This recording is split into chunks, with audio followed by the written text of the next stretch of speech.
বিশ্বের সবচেয়ে বড় সামরিক জোট ন্যাটোর বার্ষিক শীর্ষ সম্মেলনে অংশ নিতে আসা বিশ্ব নেতাদের পদচারণায় মুখর নেদারল্যান্ডসের হেগ শহর।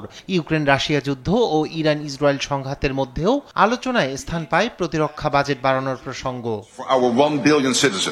রাশিয়া থেকে সৃষ্ট হুমকি এবং ক্রমবর্ধমান বৈশ্বিক অস্থিতিশীলতা মোকাবেলায় নিজেদের প্রতিরক্ষা ব্যয় উল্লেখযোগ্য হারে বাড়ানোর পথে হাঁটছে ন্যাটো। সম্মেলনে প্রতিরক্ষা ব্যয় বাড়ানোর বিষয়ে প্রতিশ্রুতি দিয়েছেন নেতারা।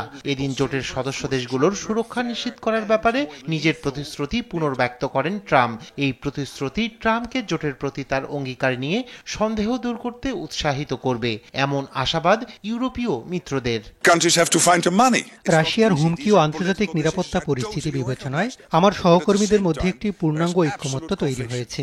এই ব্যয় ছাড়া আমাদের আর কোনো পথ নেই। দীর্ঘদিন ধরে যুক্তরাষ্ট্র অভিযোগ করে আসছে ইউরোপীয় দেশগুলোকে রক্ষা করতে তারা খুব বেশি ব্যয় করছে। এই ঐক্যমত্য সেই সন্দেহ দূর করবে। সম্মেলনে অংশ নিয়ে সাংবাদিকদের সঙ্গে কথা বলেন ট্রাম্প।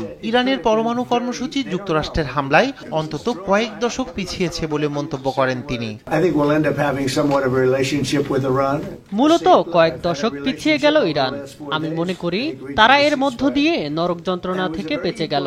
ওই আঘাত যুদ্ধের সমাপ্তি টেনেছে।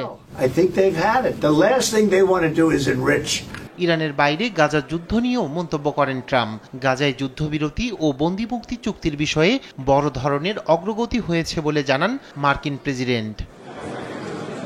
রায়হান কবির শুভ্র, নিউজ ডেস্ক, দেশ টিভি।